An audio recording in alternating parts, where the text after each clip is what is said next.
munaasabad aad u ballaaran oo lagu xusayay xuska dhalashada nabigeena Muhammad naxariis iyo nabadgelyo korkiisa ee bahayele ayaa lagu qabtay magaalada Nairobi gaar ahaan xaafada ay Soomaalidu ku badan tahay isli munaasabadani oo ay ahayd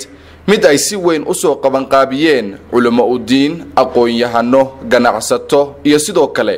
dadweyne isaga kala yimid guud ahaan xaafadaha magaalada Nairobi dhammaan culimo u diinkii ka soo qayb galay munaasabada ayaa intooda badan ka hadleen xafladda waxayna si aad ah ugu nuxnuxsadeen sirada nabigeena Muhammad naxariis iyo nabadgelyo korkiisa ee bahayele alihi wa sahbihi ajma'in wa ba'du walaalayaal maanta waxaanu iskugu nimid ihtifaalkii nabiga calayhi salaatu wa salaam qaybtii ugu weyneed oo ku beegan haddana maalintii nabigu dhashay calayhi salaatu wa salaam oo 12 Rabiicul Awwal ah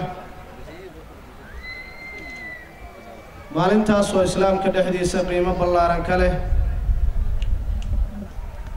hal rabaa marka walaalayaal inaanu ka faa'iideysano anu waxaan kaliyo muslimiinta aan faraya rasuulka calayhi salaatu wa salaam Allahumma salli wa sallim in lagu daydo يعني وحو الدين تكاهاي وحو كردق مجريئيو احتفال كيسا وحبا والله ما هيو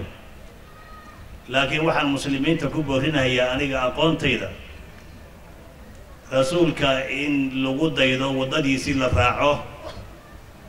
رسولك شجاع بوها رسولك وحوها سخي بوها رسولك عليه الصلاة والسلام نينك مخلوقة وحلمك بدن بوها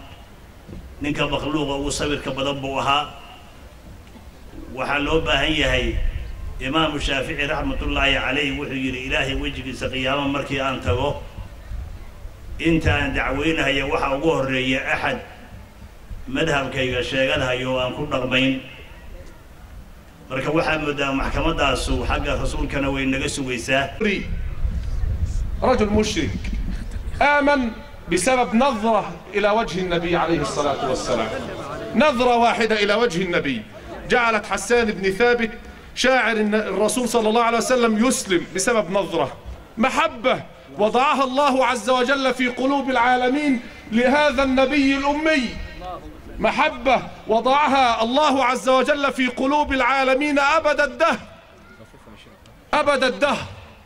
في قلوب العالمين حبا وإجلالا ومهابة للنبي عليه الصلاة والسلام عذرا رسول الله إن قصرت في مدحكم munaasabadani lagu xusay xuska nabiga Muhammad sallallahu alayhi wa sallam ayaa ku soo ilaatay jawi nabdoon waxana guud ahaan dadkii ka soo qayb galay munaasabadani laga dheehanayay wajiyadooda farxad iyo reenreen Ahmed Mohamed Karshe TV-ga caalamiga Royal magaalada Nairobi